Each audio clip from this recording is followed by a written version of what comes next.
in line with the national priority of supporting the creation.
Honorable Minister of Education, Innovation, Youth, Sports, Art and Culture, Dr. Sanet Steenkamp, Honorable Deputy Minister, Chairperson of the Taskforce and Executive Director, Mr. Gerard Fries, Taskforce Deputy Chairperson, Dr. Marius Kudumo, and Mr. Kennedy Kandume, NSFAF Acting CEO, Deputy Executive Directors present here, senior government officials, heads of ministerial public enterprises, NTA, NCRST, NSFAF, NAMCOL, NCHE, UNAM, and NAST, heads of tertiary institutions, both public and private, financial institutions represented here, union workers unions, student unions, distinguished guests, members of the media, ladies and gentlemen, good afternoon. It's my great pleasure to welcome you all to this first press conference on the implementation of subsidized tertiary education in public tertiary education institutions.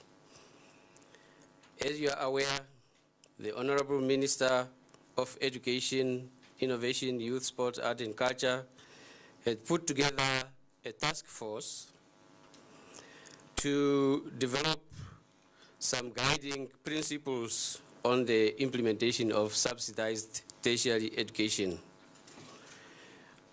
I am pleased to note that the task force has concluded its assignment and has provided its findings and recommendations to Her Excellency, the President of the Republic of Namibia, Dr. Netumbo Nandi-Ndaitwah, and the Cabinet.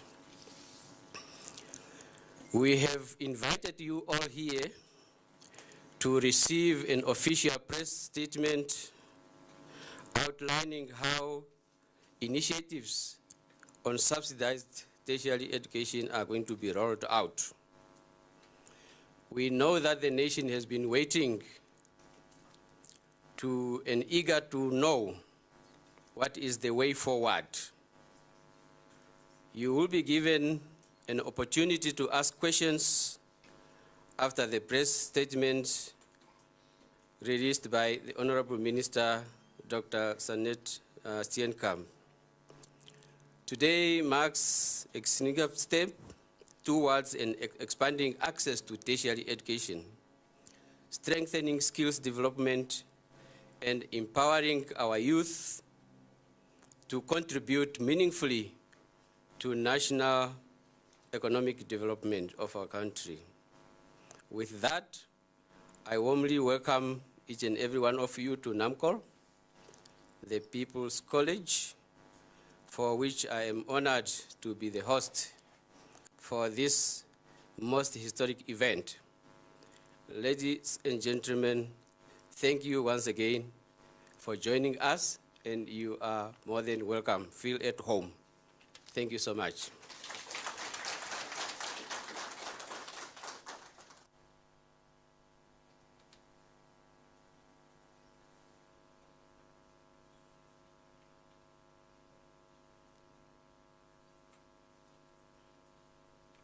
And last but not least, I now invite the Honorable Governor. I'm told you are recognized and feel more than welcome. Okay, and with that, I now invite the Honorable Minister to pronounce herself on the statement. Thank you.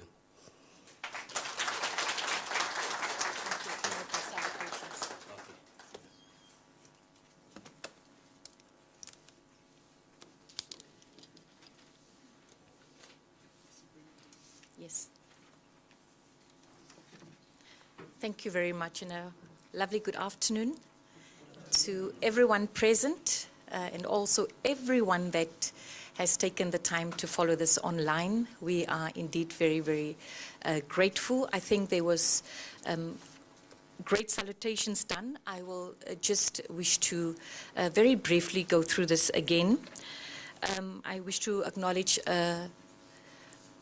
Mr. Dino Balotti, our Honourable Deputy Minister for Education, Innovation, Youth, Sports, Arts and Culture, as well as the Chairperson of the Taskforce and Executive Director, Mr. Gerard Vries. I know he's very well represented, and the full members of the Taskforce, and I think you can give them a round of applause. Dr. Marius Kudumo is also the Deputy Chairperson, as well as Mr. Kennedy Kandume, the acting CEO of NSFAF. I recognize all senior government officials, especially also our Executive Director for Education, Mr. Haitengela Erastus. Thank you very much for joining us. All the heads of the ministerial public enterprises, you can see the beautiful banners here from NTA, NCRST, NSFAF, NCHE, UNAM and NUST, all head of tertiary learning institutions from public and private institutions, and I'm recognizing also Professor Dr. Namwandi. Thank you very much, sir, for joining us. All the financial institutions representatives, leaders from the workers' unions, student unions, I think the most important people in the room. Will you agree with me? NANSO, NASA, and SUN. Distinguished guests, members of the media, ladies and gentlemen, every person sitting in front of me, you are most welcome, and also those who tuned in. We thank you for your patience. We know that there was a time shift from 10 to 2:30, and yet you are here, and we recognize the fact that you made the time.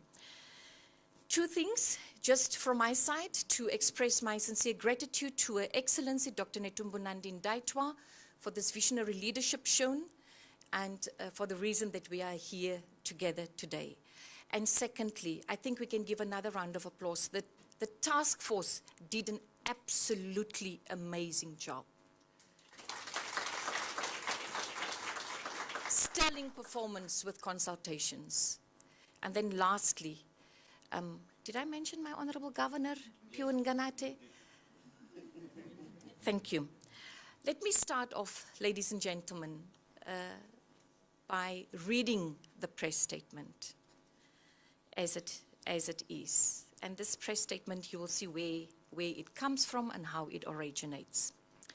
On the 24th of April 2025, Her Excellency Dr. Netumbo Nandi-Ndaitwah, President of the Republic of Namibia, during a maiden State of the Nation address, stated the following: I am pleased to announce that from the next academic year, commencing 2026, tertiary education will become 100% subsidized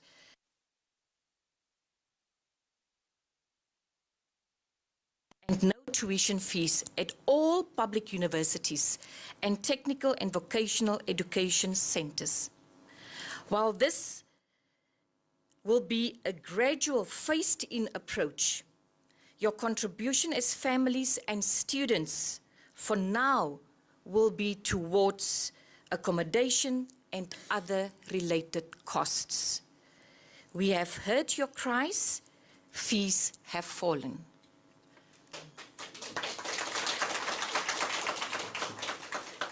This landmark public policy pronouncement signaled a bold policy shift aimed of widening access to tertiary education and advancing social equity. In the line of this pronouncement of Her Excellency the President of the Republic of Namibia, the Minister of Education, Innovation, Youth, Sports, Arts and Culture appointed a task force with a mandate to develop the technical, financial and policy frameworks necessary for the phased-in implementation of the subsidized funding for students at tertiary education institutions. The task force report was compiled after in-depth and extensive deliberations and after consultations with diverse stakeholders in the tertiary education and other sectors. The consulted stakeholders included the President of the Republic of Namibia, Her Excellency Dr. Netumbo Nandi-Ndaitwah, Honorable Erika Shafuda, Minister of Finance and the team, the United Nations Education, Scientific and Cultural Organization, UNESCO, Association of Private Higher Education Institutions in Namibia, the Association of Technical and Vocational Education and Training Institutions in Namibia, the Namibian National Students Organization, National African Students Association, Students Union of Namibia, the Namibia Public Workers Union, as well as Bank Windhoek, Bankers Association of Namibia, African Peer Review Mechanism, Namibia Institute for Democracy, and the Association of African Higher Education Financing Agencies. More than 17 various meetings were conducted, initial consultations. Following careful consideration, the Cabinet approved the subsidized tertiary education funding model in line with the President's pronouncement at the 31st Cabinet meeting on the 2nd of December 2025. Student subsidized tertiary education is defined as follows. It is defined as a funding model whereby students do not pay registration or tuition fees for their primary undergraduate qualifications. That is for an NQF level 1 to 6 at public and private higher education institutions. Let me start that one. Student subsidized tertiary education is defined as a funding model whereby students do not pay registration or tuition fees for their primary undergraduate qualification at the NQF level 5 to 8, including honors at public and private higher education institutions and vocational.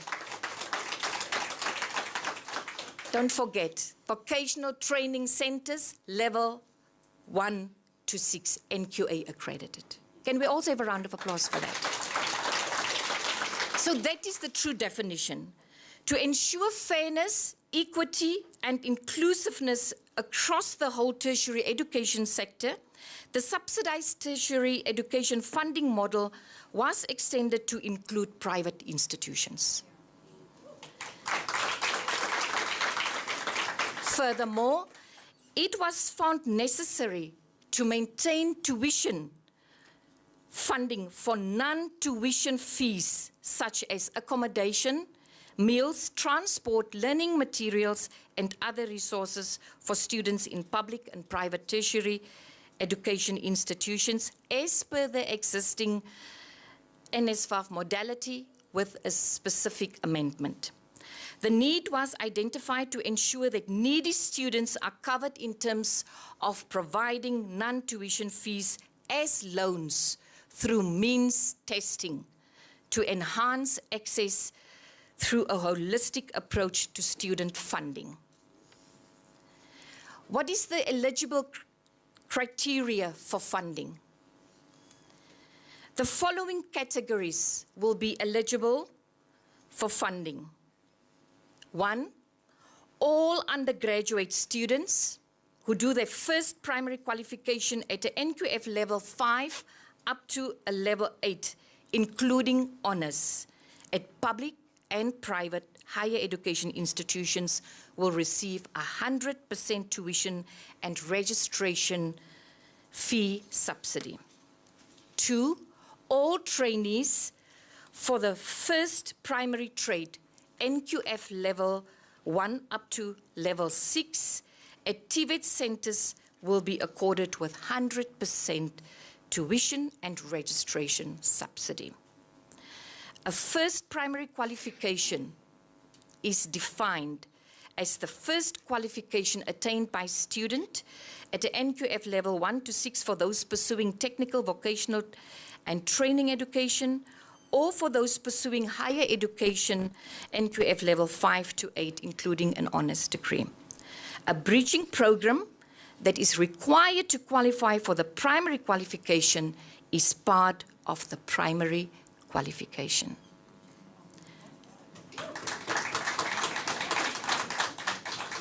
Number 3, students pursuing courses abroad in priority fields of study, but such courses are not offered by tertiary education institutions in Namibia.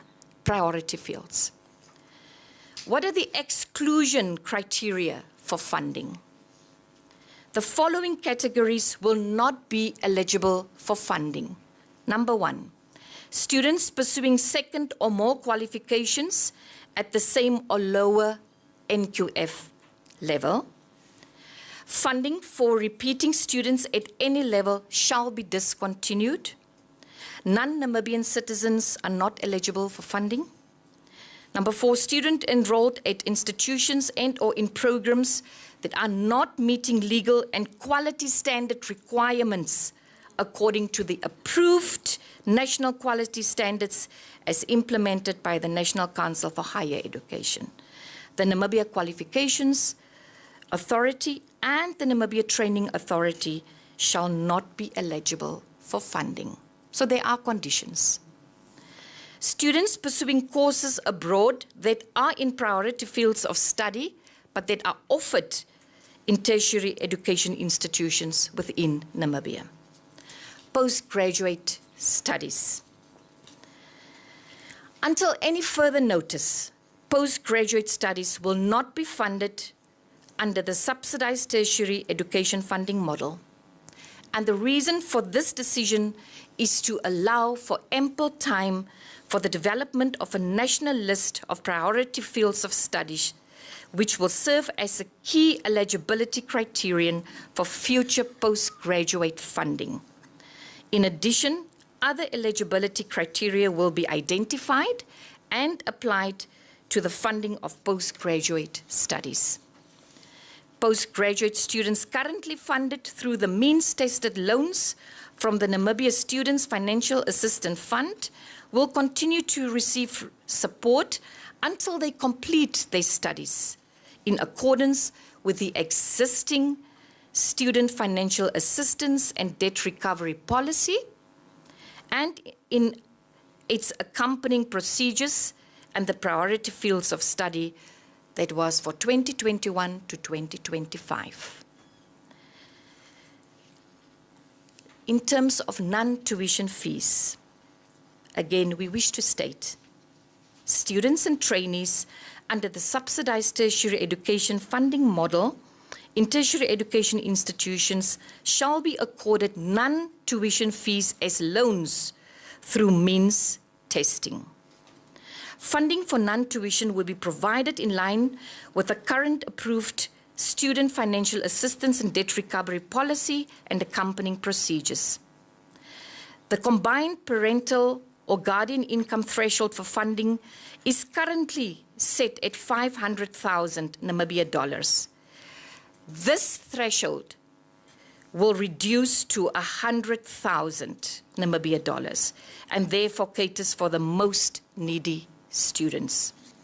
The non-tuition fee will still be at an amount of 17,000 Namibia dollars per annum. How are we going to make sure as a country that we maintain the quality of education? Ladies and gentlemen, esteemed students, members of the public who are watching this, only students enrolled at institutions that meet the minimum standards for higher education institutions, the national policy and qualification standards, and the regulations for registration of vocational education and training providers of 2012, Government Notice 300 of 2012, are eligible for funding under the Subsidized Tertiary Education Funding Model. And this particularly pertains to registration fees, tuition fees, and non-tuition fees.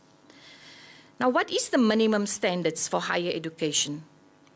Can we a little bit deliberate on that? The minimum standards for higher education institutions were approved by Cabinet in 2025 at the 26th Cabinet meeting. The standards for baseline requirements for all types of higher education providers in the system, hence promoting inclusion and enhancing equal access to quality education, while at the same time ensuring integrity and trust in the Namibian higher education system nationally, regionally, and globally. These standards aim to establish a minimum uniform baseline for institutional quality and program delivery, enhance public confidence, but also promote regional and international recognition of Namibian qualifications. In addition, the National Policy on Qualification Standards was approved by Cabinet in 2025 at the 30th Cabinet meeting. The policy seeks to harmonize qualifications developments and establish a minimum body of knowledge and skill sets for each qualification area to ensure consistency, quality, relevance in qualification standards across the country. Finally, in terms of TVET, the regulations for registration of vocational education and training providers 2012, Government Notice 300 of 2012, establish a framework for the registration and regulation of vocational education and training providers in Namibia. The purpose is to ensure that these providers meet specific standards and deliver quality education and training. The regulations apply to all vocational education and training providers, and such providers will need to strictly comply with all these regulations. Notwithstanding the above measures, other already existing mechanisms that ensure that this quality of education is delivered will need to be strictly enforced. Institutions are therefore requested to contact the relevant authorities and to ensure prompt compliance with standards and regulatory requirements. I think that's just fair, isn't it? Yes. The capacities at tertiary education institutions. All public and private tertiary education institutions must ensure that student intake is within the current carrying capacities. Any increase in enrollments beyond capacity must be avoided and discouraged. whilst institutions ensure reasonable human and infrastructure capacity developments without compromising the provision of quality education and training. I think our emphasis is on quality education and training, and it is more than just fair to have this expectation. In terms of admission criteria at tertiary education institutions, ladies and gentlemen, the admission criteria at tertiary education institutions will continue to apply in terms of admission rules of the institutions and respective program admission criteria, provided that such admissions are in compliance with the minimum standards and the NQF level for the respective qualifications. Therefore, institutions are required to ensure admission criteria are indeed aligned to national quality education standards and relevant other legislative and policy frameworks. Registration and tuition fees at tertiary education institutions. During the 2026 academic year, tuition and registration fees for students enrolled at private institutions will be administered according to the current NSFAF funding policy. The tuition rates shall be based on a predetermined rate. Tuition and registration fees for students at all public institutions will not be charged to eligible students. We've said that before. To ensure uniformity, a standardized funding structure will be applied across all eligible private institutions based on the approved tuition benchmark rates and guided by the existing NSFAF funding policy. In terms of development of a national list of priority fields of study, I think we all are in agreement that the priority list for 2021 up to 2025 have to be reviewed. There are new emerging fields. There is a need to move from either general education or general nursing qualifications to more specialized qualifications. And therefore, the following decision is being made. The NSFAF has been identified as the lead institution in collaboration with the National Council for Higher Education to develop a national list of priority fields of study that are eligible for funding at national and international levels at accredited institutions of tertiary education. Categories eligible for funding as part of the phased-in approach under the subsidized tertiary education funding model that depends on the availability of the national list of priority fields of study will only be considered for funding from the year 2029. These categories include the mature age and recognition of prior learning, and these are students not older than 50 years of age. How do we foresee the implementation modalities?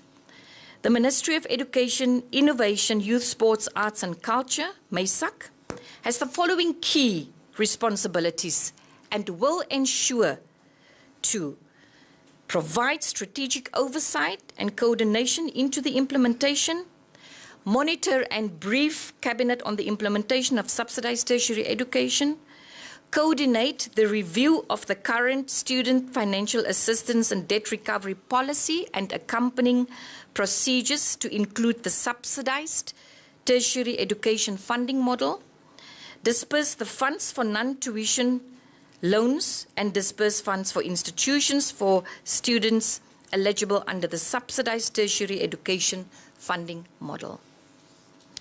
The National Council for Higher Education, NCHE, has the following key responsibilities. In 2026, the NCHE is tasked with the finalization of the National Human Resource Development Strategy, which is a cabinet directive. This strategy aims to provide the framework for ensuring that we as a nation have a much better alignment between the demand and supply of human resources. The NCHE shall also ensure implementation and enforcement of the minimum standards for higher education institutions by providing an updated register of higher education institutions, validating and enforcing compliance with the minimum standards by higher education institutions, and disseminating information on the minimum standards for higher education institutions to all stakeholders.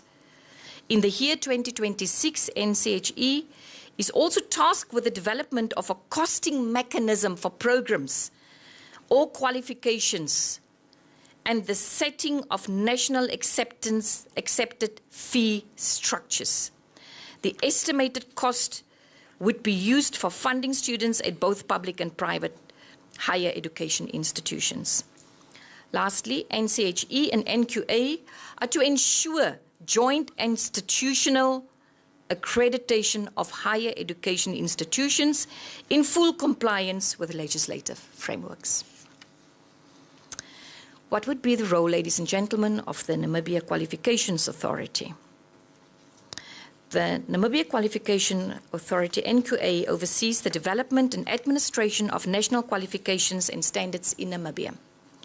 The NQA, which serves as a juristic body responsible for overseeing the qualifications framework of the nation, aims to set and administer national occupational and curriculum standards, promote academic performance benchmarks, review qualifications, and advise stakeholders on qualification-related matters. There must be a strong drive of advocacy from NQA, informing parents the most basic and most advanced of information that they may require to enroll their children at any institution of learning. The NQA will therefore ensure that the national policy on qualification standards is implemented and enforced, and the tertiary education institutions align to these standards. You will agree with me that this will be no small feat, but it has to be done.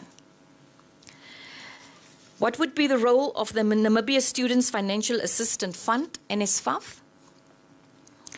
NSFAF exists to expand access to higher education by providing financial assistance through loans, grants, and scholarships to Namibian students. The Namibia Student Financial Assistance Fund will be responsible for implementation, monitoring, and evaluation of the subsidized tertiary education funding model with assistance. And that we will unpack in future releases. The fund, therefore, has the following key responsibilities: ensuring compliance with eligibility criteria of the subsidized tertiary education funding model, awarding non-tuition loans through means testing, recovery of any student loans due to the fund until further notice, lead the process of developing the national list of priority fields of studies with relevant stakeholders, and maintain records of all students supported under the subsidized tertiary education funding model. What will be the role of NTA, the Namibia Training Authority? The NTA is entrusted with the effective regulation and funding of the provision of vocational education and training, and it ensures strengthening a sustainable skills system that truly is aligned with labor market priorities, equipping Namibians with competencies that accelerate inclusive economic growth. The following key responsibilities will need to be ensured: to continue to oversee the effective regulation, accreditation, and funding of the provision of vocational education and training, to strengthen the existing models for regulation and accreditation, and continue to implement the vocational education and training levy imposed under Section 35 in the Vocational Education and Training Act 2008, Act number 1 of 2008, in line with established standards. A question might be, now what about the existing contractual obligations? Are we curious to know what will happen? Students who owe tertiary education institutions are responsible for making the necessary arrangements to settle their debts, as the subsidized tertiary education funding model will not cover existing or future related debts. The NSFAF continuing students being supported by NSFAF and who are eligible under the Subsidised Tertiary Education Funding Model will be supported under the Subsidised Tertiary Education Funding Model from 2026 onwards. Those who are not eligible under the Subsidised Tertiary Education Funding Model will be supported under the current agreements with NSFAF, which means that the current agreement will still be in force. Any NSFAF student debt owned by the student will have to be repayable in line with the existing signed agreements. Close to ending. External partners and the existing funding mechanisms. Esteemed members of the public, esteemed distinguished guests present here, we are fully aware that most of the postgraduate studies are also supported by private entities in the private sector, but also through the training and development programs in key ministries. And therefore, there is a call on private sector to continue with the provision of scholarships and education funding to support government's initiative to fund tertiary education, as it has been the practice over the past years. What will happen, esteemed Honourable Governor for Maheke region? We're so happy that you're presenting all other governors. This statement as is will be shared with all Honourable Governors, Chief Regional Officers, but also Directors of Education in their specific regions to further circulate and share.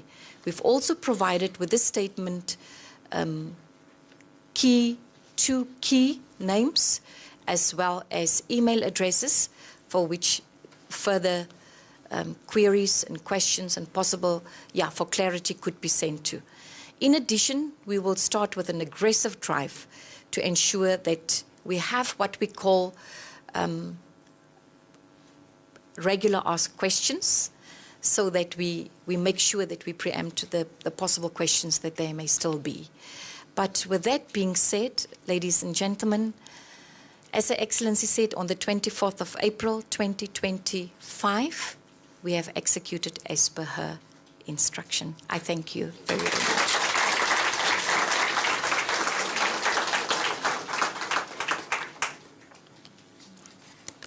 TM, can I have that one which is not open, the water? Thank you.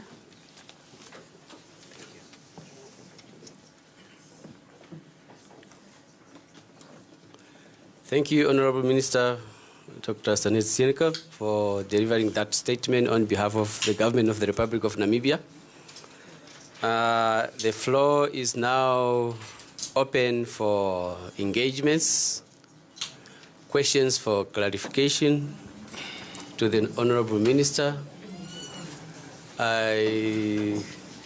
My technical team, yes, Mr. Chimbashu, the roaming microphone is there.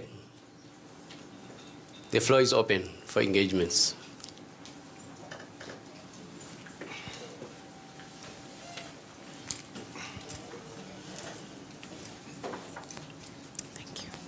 Thank you very much. First of all, congratulations, Honourable Minister, the task force and the entire ministry. My name is Dorothea Nangolo, President of the Namibia National Students Organization.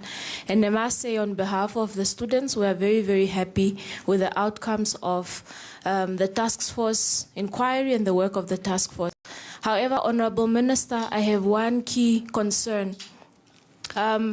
The issues around affordability are a huge crisis for our students, as it is with NSFAF's funding. In the current situation, our students still cannot afford basic needs such as accommodation, transportation, and food, with the current funding as it is. Now, we are facing a reduction or a cut in terms of the criteria for funding. Honourable Minister and the entire task force, in the 2022 national budget, government did make provision for the construction of a student village. So on behalf of the students, we're inquiring as to whether that will still be a reality to provide affordable accommodation for our students, especially seeing that now government's funding will essentially focus on tuition fees. From my end and on behalf of NANSO, I so submit. I think emphasis is on the issue of accommodation really for our students. Will government and the ministry make provisions to provide some sort of support with accommodation? I so submit. Thank you for that question. We can have up to 3 or 4 questions before we respond, then we take another round.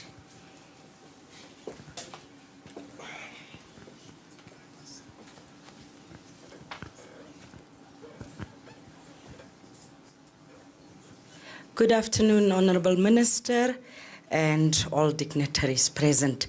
Thank you for that very, very, very informative and enriching press statement. It's really a true Namibian vision for our Namibian child. I listened carefully to the sentiments, and that is not because UNAM is here for the first time. We have been part of this all along.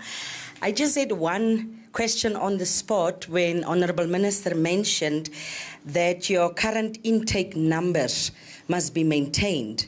My worry immediately, given my background, came to the fact that an online mode obviously allows us for a higher intake. I just need to be assured, is this going to be only for 2026, or is it while subsidized education will be in play that we cannot, through the distance and online modes, actually get a bigger intake, because that's the future of the world. We are going digital.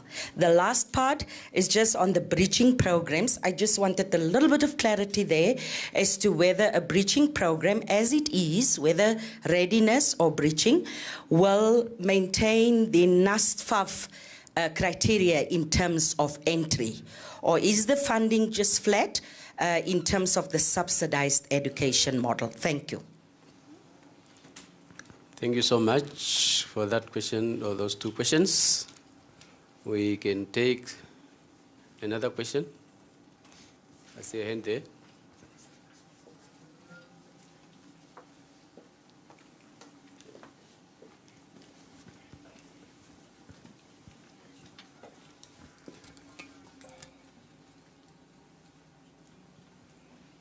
Good afternoon, Madam Minister and the dignitaries. My name is Rudolph. I'm a journalist with the New Era. Mine was just to get from the ministry the justification that was that the ministry went through to, or the task force went through to, when it comes to funding now private institutions. Because what I understand currently is that private institutions are funded on a different model compared to the state funding. So I just wanted to understand, how has the ministry and the task force justified the funding of private institutions, and is it sustainable in the long run? If you can just emphasize on that. Thank you.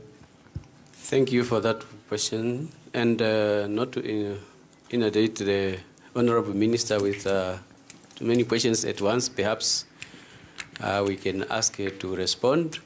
And some of the questions might be technical, that we need the architect of the statement, that is the task force.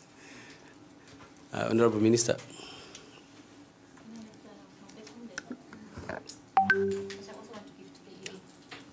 Thank you very much. And once again, thank you for staying out and being a part of this very historic event. I think to our NANSO, Dorothy, the chairperson, NANSO? Is it Sophia? No, it's Dorothea. It's Dorothea. Thank you. You know, in terms of the realities on the ground, we would have loved to give every single student a loan, a non-tuition loan, and to increase it even. That would have been the ideal. We've had several scenarios, working it out, looking at the budgetary implication, but also the sustainability of that non-tuition if you increase it. Now, in terms of So all of that have been really back and forth. Like I said, there have been so many presentations made. There are so many considerations, different scenarios that were worked out. And then you move into the funding thereof and you look into the sustainability. And it was on that basis that we say for now, we peg it at 17,000. And we just have to make the best of it. The student funding, the student village, yes, input was given into the concept note. Initially, it was found that the place, and it was discussed again at a different high-level platform, that the place initially, the land allocated, was found not to be suitable and would have required even transport. So that is still there, but it is under discussion still. It's not finalized. So for now, it's like Her Excellency said, we really call on everyone in a family to complement that non-tuition fee that is pegged at 17,000 at this point in time. Dr. Maggie from UNAM, online distance mode, we don't maybe talk about part-time anymore, etc. That's very technical. We did discuss that. I'll hand over to Dr. Natasha Sheikh Youssef and also Kennedy to shed light on that one. Readiness, that is a specific question. I think there's more leaning towards the bridging. We have to be very careful that once we make a commitment, we have to see it through. So if there is room for us now to look into the procedures and what is guiding us in terms of readiness and bridging programs, you know, that we need to honor it in the long run. Before I hand over. And then just to Rudolph from the New Era, funding private institutions. We are aware of two key issues. One, all of them are Namibian citizens. They're all our students. They all have dreams and desires. So if, of course, there are no space for specific qualifications and courses at a public institution, and the private institutions are in compliance with the minimum standards and also the policy on qualifications, then there is no need for us to be unjust. We are saying we will be fair and just provided that you truly pay attention to the quality improvement in both public and private institutions. That is non-negotiable. In terms of the capacity, if the university have the capacity or the private institution, public institution have the capacity to increase now for 2026 with human resources within your budget granted, you know, that is a given. It is, you are free to do so. But we will look, what is also under discussion, I need to put it here, is a revised funding model that has been parked for many years to do justice to the public institutions. And every decision is never taken lightly. A lot of consultations, looking long-term, looking what we can do now. And remember what Her Excellency said, it's a phased-in approach. And we really want to move to the key priority fields and to the undergraduate studies, very first and foremost, along with non-tuition. Let me hand over to the team that side, and they can then talk about the online mode, the distance mode, etc.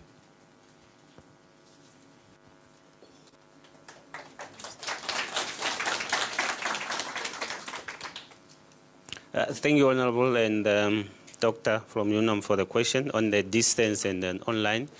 The distance and online learning is quite a tricky one in the sense that it does take time for a person to complete a study through online and distance.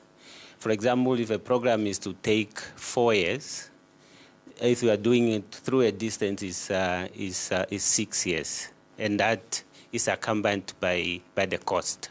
I just want to to put that forward before I answer the question. We deliberated on that one. The conclusion is that we will be considering funding the distance as well as online learning. As you rightly put it, this is a future. People are learning through online and so forth, assignment being submitted online and so forth. But that part of the time it takes is it's worrisome, and we want to leave this that. In other words, the mechanic and modalities of how the online funding will be is still to be finalized.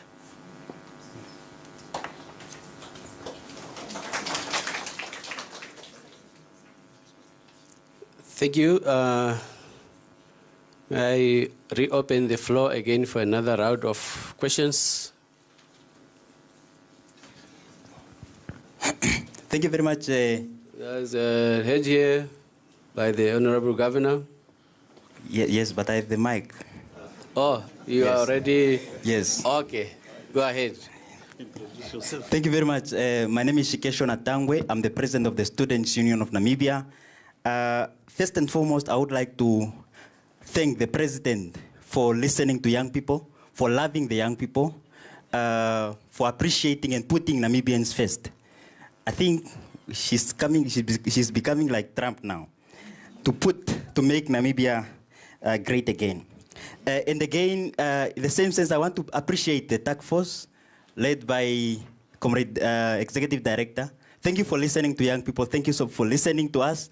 Thank you for making sure we are really part of the outcome of this very outcome. But I have some few questions. Number one, I just want to ask as to when is NSF opening? Students are still there. They don't know what is happening. So when is opening, so they get to prepare in the holiday and finish the money, so they get assisted and all these things, and so that the student leaders can able to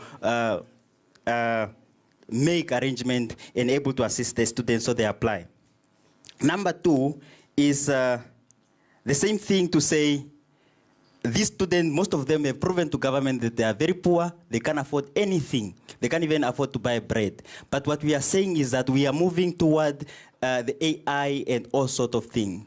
So in the same sense, most of the students struggled to buy laptops and other gadgets. So we had a proper and a very good project of student laptop. Can we maybe look into that so that we can able to assist our students to be at the same level as any other international students? Number three is that masters and other postgraduate. Can we maybe look into this in terms of maybe funding through NSF? Maybe they can get loans and other things, and because we will end up having people, let me say people with PhD, people with masters from other countries such as Zimbabwe and Nigeria, maybe there. So our people will be less educated, but we need, I think, to put ourselves first, ensure that our people benefit. And it's a loan that they are going to pay back. So I don't think we really need to worry much. Comrade Minister, we have institutions that continue to milk the students. We have institutions that charging a lot of money that they even don't have. So I think this minister, Comrade Minister, these people must be guided by some principle. NHCE, is it NHE? NHCE. They must be in charge, and they must make sure our students are not being exploited by those who put money first. Thank you very much. But when you meet the president, just tell her we love her so much, we appreciate her, and I think, again, we'll give her another chance. Thank you very much. So thank you so much for that set of questions. Then we can give the floor to Honorable Governor. Thank you very much, Doctor, for the opportunity. Honorable Minister, thank you very much also, and my sincere appreciation joining the young people here in thanking our President and the government, and also for the speedy work that the task force have done in such a record time to come up with these beautiful recommendations. And indeed, it's a testimony that we do what we say. We're not a government of only empty words.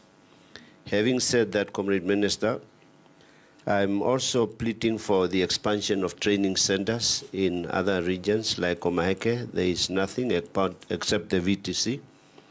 We really want to be included also within the Namibian House in terms of having institutions of higher learning. And also my recommendation for the VTC is to look into the particular need of a region and to then focus on those particular needs so that we can develop them. If you take Omaheke being a cattle country in terms of value addition of our beef and so on, and also in terms of training in that specific livelihood of ours, I understand that the VTC should have concentrated on that one much more. Then on the issue of innovation incubation to be taken seriously, I don't know whether there is an institute of innovation incubation within Namibia. In Omaheke, there is one that is the initiative of the Office of the Governor. And we wrote a letter, Comrade Minister, to your office that we want to join you on board because that institution that we have proved itself to have incubated 7 TVET students with funding from the Social Security Commission. And now with all these youth funds and so on, we need to incubate our VTC students so they can become employers and not job seekers. So we'd love to put a lot of emphasis, especially also on the issue of creative industry. What happened to arts and craft? Where are these people really being trained? And those things can be done at rural levels and at areas like regional levels and regional hubs. I would love to plead that we also pay special attention to that because it creates immediately employment and keep a number of young people off the streets. Thank you. Thank you very much.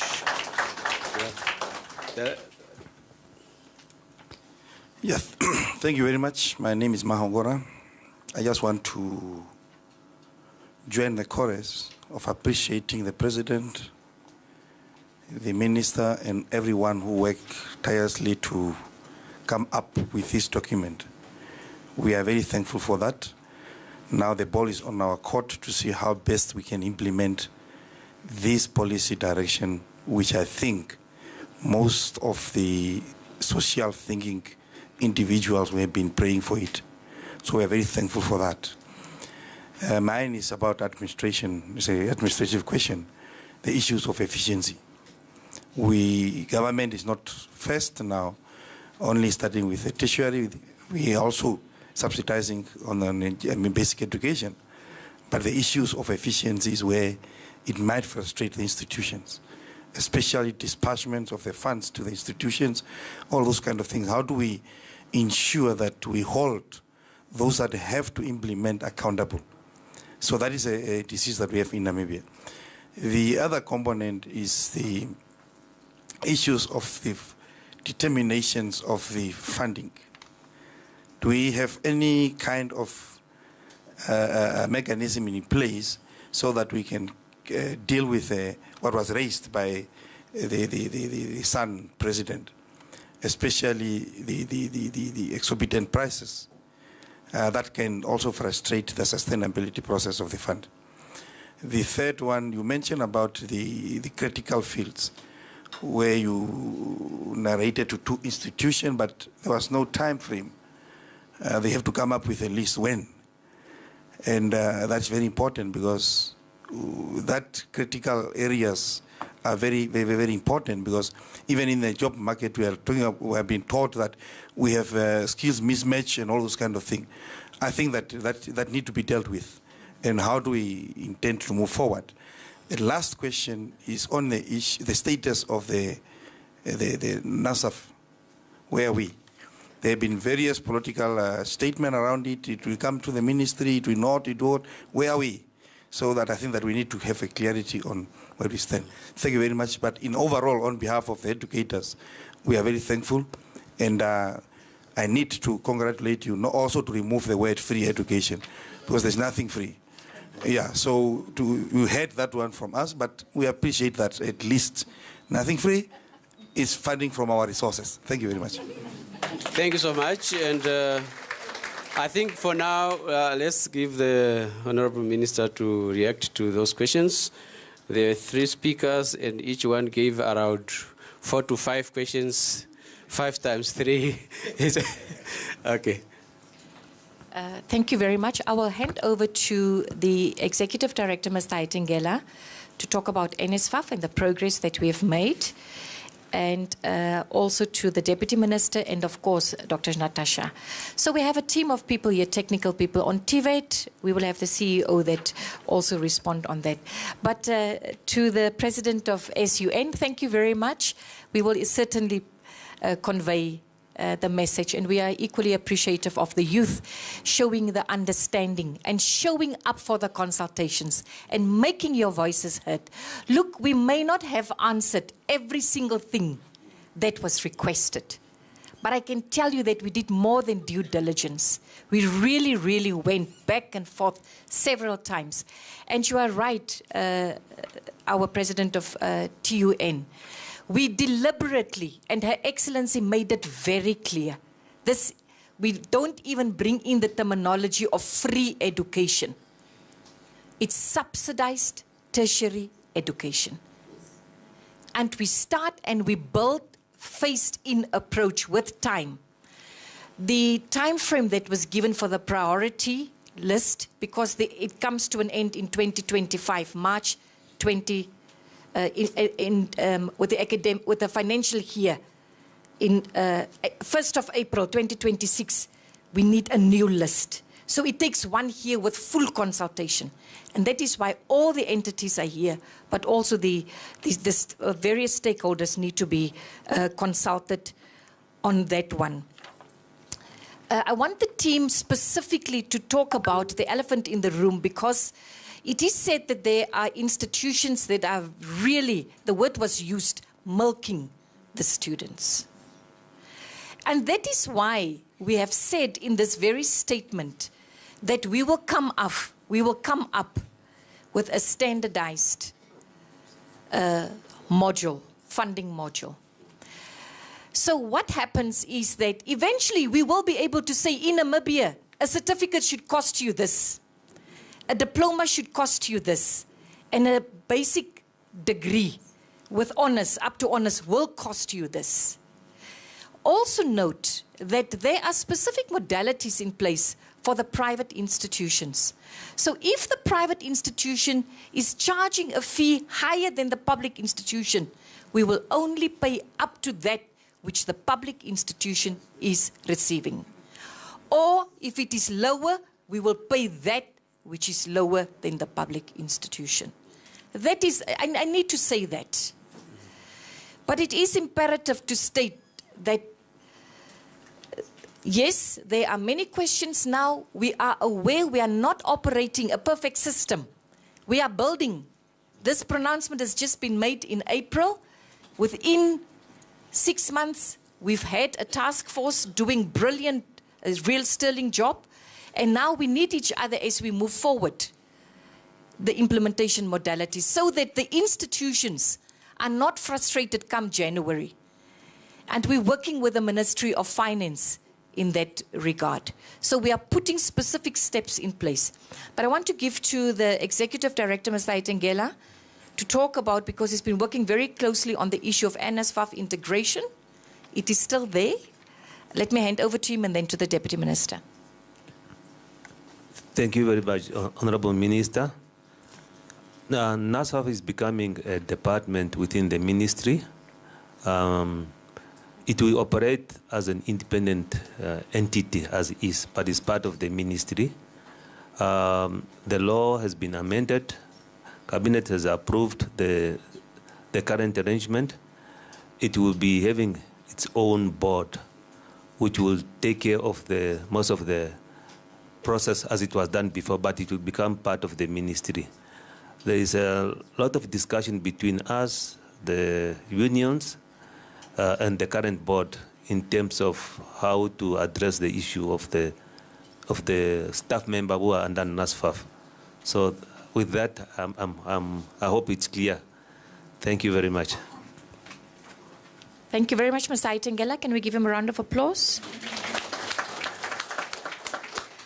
the issue of the Honourable Governor, I want NTA to please look into that. There are so many regions that are requesting us to put up higher institutions of higher learning. And I think there's specific procedures that has to be followed, but there's nothing wrong in us strengthening these discussions and expanding on them. Thank you, Honourable Minister. She's put me on the spot, but I do have a few comments to make, and so they may not speak directly to the questions that were posed. But I first want to address our Honourable Governor, and I appreciate that he advocates for his region, that is his role.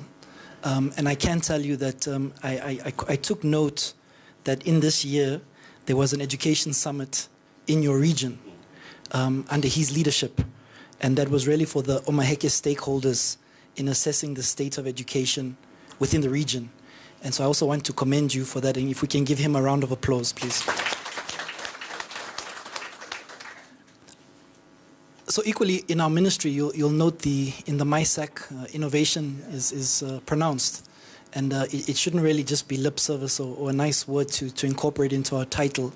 So I agree with you, Honourable Governor, that our incubation efforts need to be not only supplemented, but we need to do better and do more. And we've taken notes of that. Now, I wanted to address my youthful colleague in the room.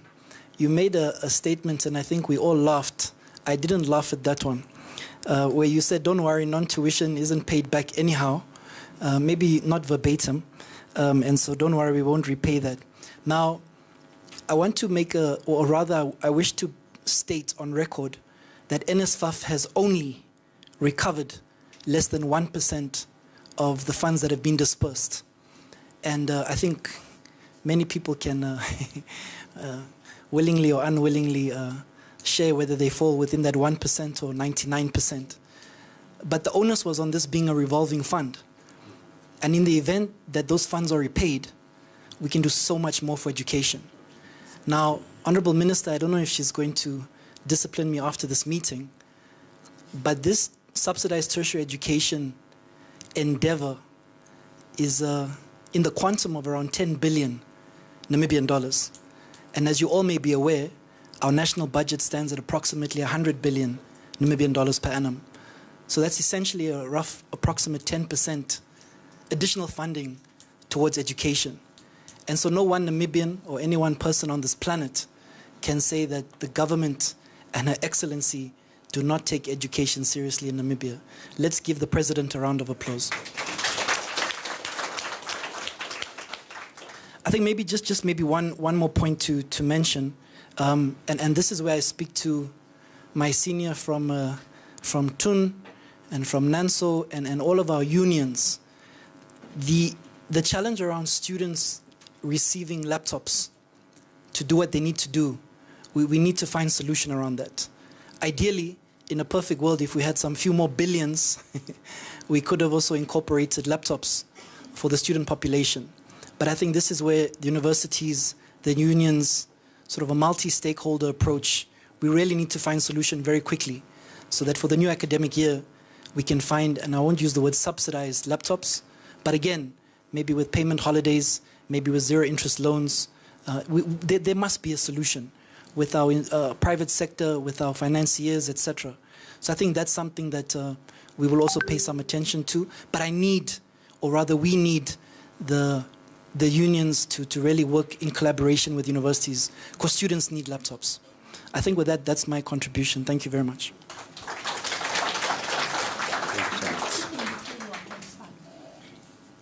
Is something, please?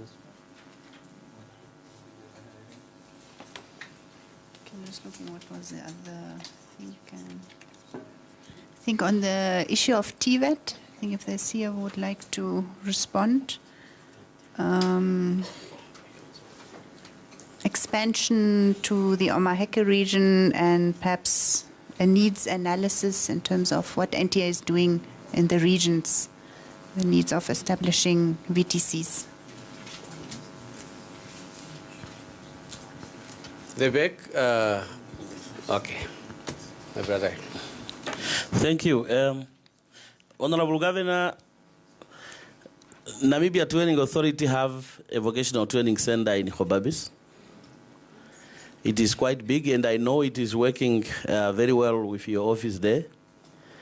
And we do also have COSDEF Center that is funded from NTA, and I'm sure is also providing good service to the people of Omaheke.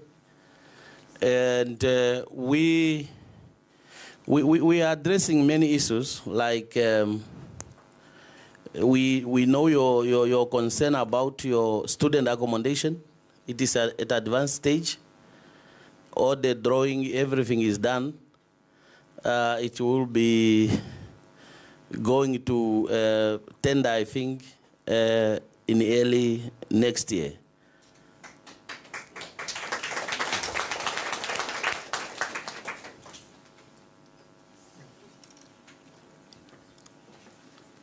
Thank you so much, CEO and TA.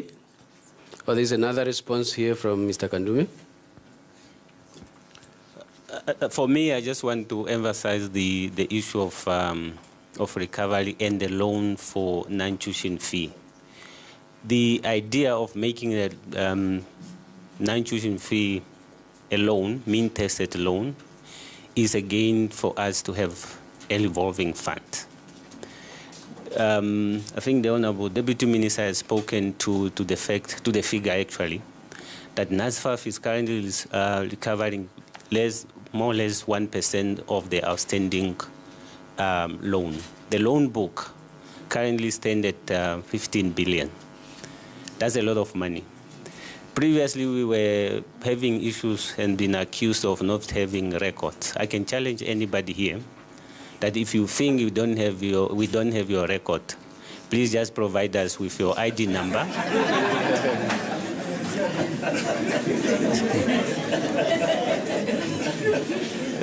Provide us with your ID number. We'll be able to tell you that you were funded to study at the University of Namibia in 2010, for example. You see those brown government files. We have converted that into electronic format. And there's attachment even to that electronic format to prove that you were funded to study at this institution. Now, the ideal situation is for the Namibians who owe NASFAF to come forth so that this 17,000 that is currently limited at the 100,000 household income can assist as many Namibians as possible if Namibians are coming forth to repay what they owed the fund. I also want to emphasize that previously we also have a bit of a challenge in terms of the legislation, the law itself, but the amended act make provision for us to go to the employer to get information, go to other authorities like the tax authority, NAMRA, Social Security, to get information from there, so that those who owe the fund compiled to pay back, not to mention the litigation. And I think we don't want to go the litigation process. If I might share with you again, there are certain countries where the funding of agency like ours, like NASFAF, is 70% from the amount recovered. But its government is only subsidized those agencies with 30%.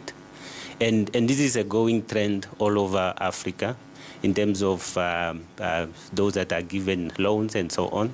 So please, those who owe NASFAF, come forward and make an arrangement. I think the message is loud and clear. There's a hand here, then I think we need to start rounding up in the interest of time. Dr. Dimas. What's the response? We have a response here before we take the microphone to the back. Thank you very much, Dr. Kadila. I'm responding to two questions or comments. There was one from New Era asking the sustainability of having two different amounts for public and private. And then there was also a question or a comment to say NCAG must make sure that higher education institutions are not overcharging students. By the way, I'm Sylvia Demas. I head the National Council for Higher Education Secretariat. Yes, for the first year, the minister has indicated that the allocation of tuition fee to public and private institutions will be, or it will be according to the current modalities by NASFAF. This is because the time that has remained after the task force had completed work, there was no more time to do all the computation to come up with a standard amount for each program for all public and private institutions together. The minister has also indicated that part of the responsibilities of NCHE in 2026 is to compute the cost for programs, standardized cost for programs in public and private institutions. Yes, we do already have a formula that was determined for public institutions, but what will be needed in the next year is now consultation with all private institutions so that the figures that are to be determined have taken into consideration the situations in both public and private institutions. So that is what will happen in 2026, and come 2027, we hope to have standardized costs for programs in all institutions together. We take the comment by Honorable Governor. I understand him to say there is vocational, but other level of education, higher education, needs to be encouraged. We do take that recommendation so that when institutions come to register and identify their locations, we can encourage them to go to regions such as Omaheke. Thank you. Thank you so much, Dr. Dimas, for that interjection. Is this the last round of questions? Media, are you satisfied? We are rounding up.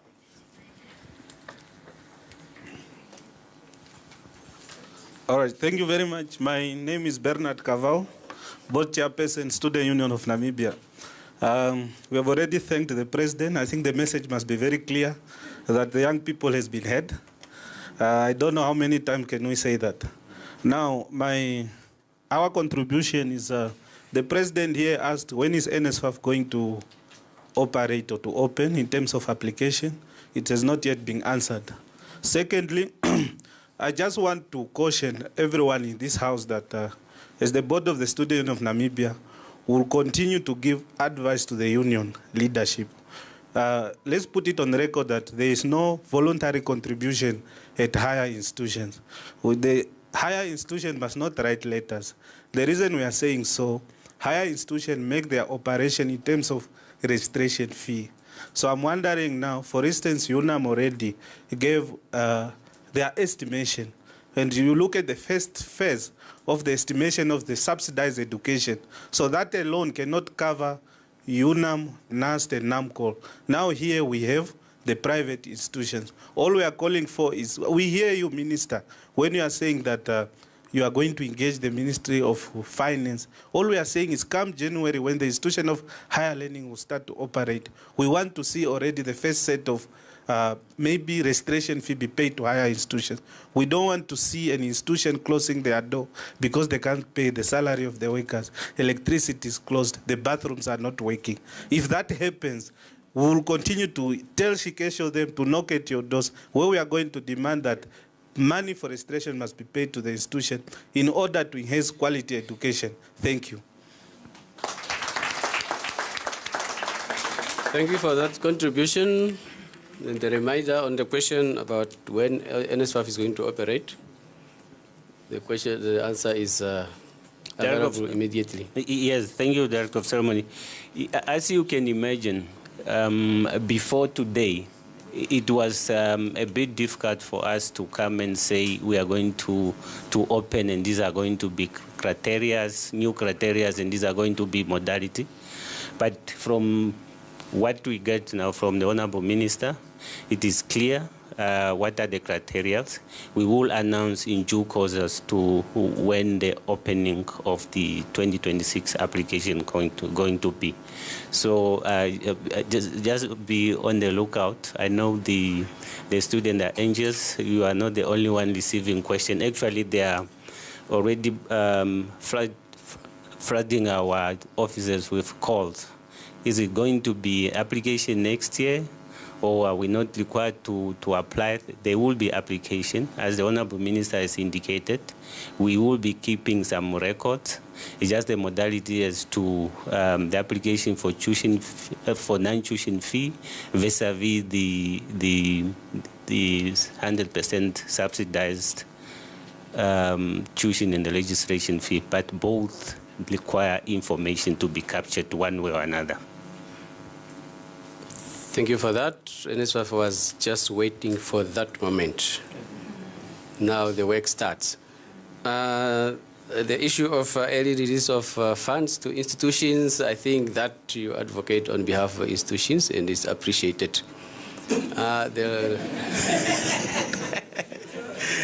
The questions, we conclude.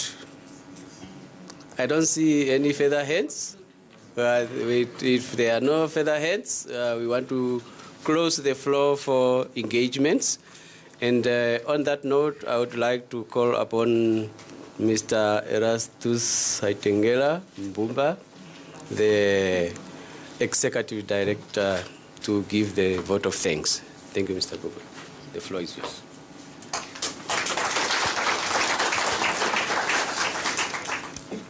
Thank you very much, Master of Ceremony, Honorable Minister, Honorable Deputy Minister. Please allow me to stand by the protocol already observed and go straight into my short speech. Good afternoon, esteemed colleagues. I stand before you with gratitude as we conclude this important engagement, marking another milestone in Namibia's education transformation. Allow me to begin by expressing our sincere appreciation to Her Excellency Dr. Netumbo Nandi-Ndaitwah, President of the Republic of Namibia, for her visionary directive on subsidized tertiary education, as it was said many times here. It is a landmark public policy directive aimed at widening access to tertiary education and advancing social equity. The directive speaks directly to our long-term national development commitment, particularly Vision 2030, which states that Namibia aims to become a fully industrialized nation by the year 2030, driven by the skills, innovation, and productivity of our own people.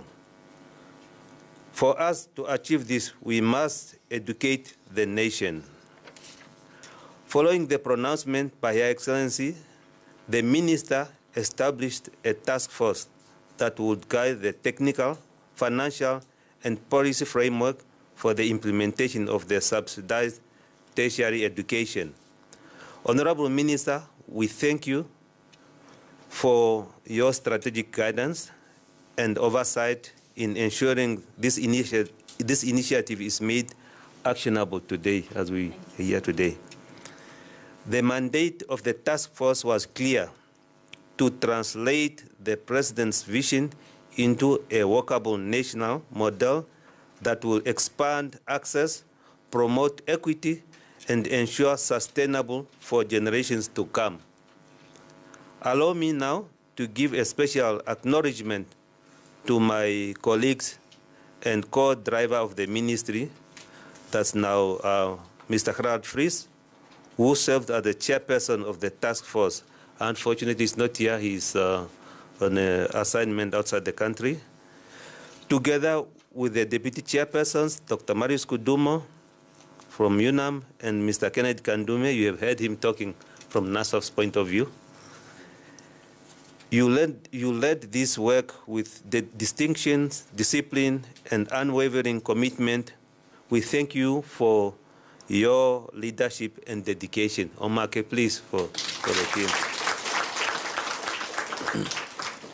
To all task force members, we express our deepest appreciation. Your spirited debates and relentless focus ensure that we produce a comprehensive and inclusive policy framework. We sincerely appreciate the dedication and hard work of each and every task force member, which you have invested in fulfilling this very important mandate. Yeah, may you stand, please, this juncture, those who are here, member of the task force, so that people can see you. You please turn around so that Turn around so that people can see you.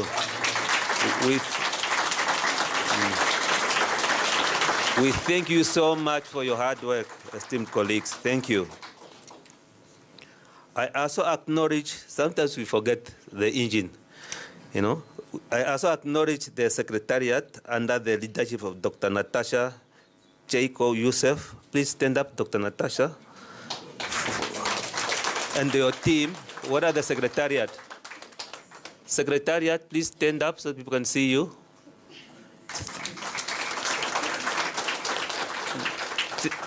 For playing a central coordinating role. You are a strategic enabler in ensuring the mandate of the task force is achieved. Without you, we would not be here today. I would also like to extend our heartfelt appreciation to all stakeholders who enriched the process. Our student unions, as it was said, our trade unions, our financial institutions, public and private tertiary institutions, international partners, and all civil society groups all contributed to shaping the recommendation and the design of funding models and the finalization of the report. Our special appreciation goes to our beloved people, the media, for your partnership in informing the nation of this important initiative.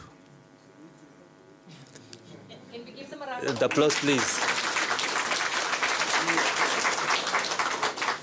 Finally, I extend our gratitude to Dr. Gepathimo Kadira, the CEO of NAMCOR, and your team for hosting us today at this historic event on our first press conference on the implementation of the subsidized tertiary education.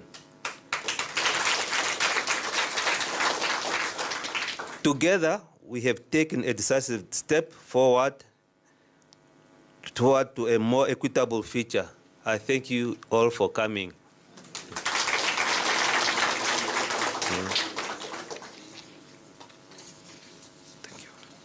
Thank you. Thank you so much, Mr. Itengera, for thanking each and every one of us here and those who are not here. We have now come to the end of the session.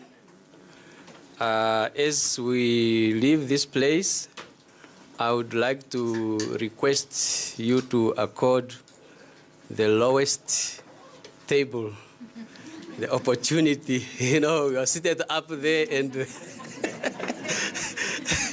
so to leave the venue. Thank you very much.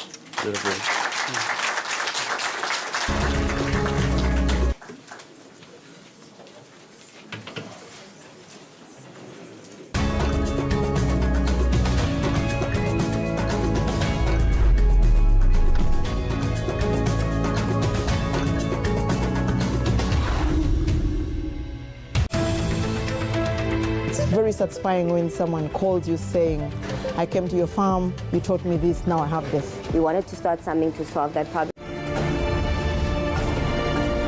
This is NBC1. It's ours.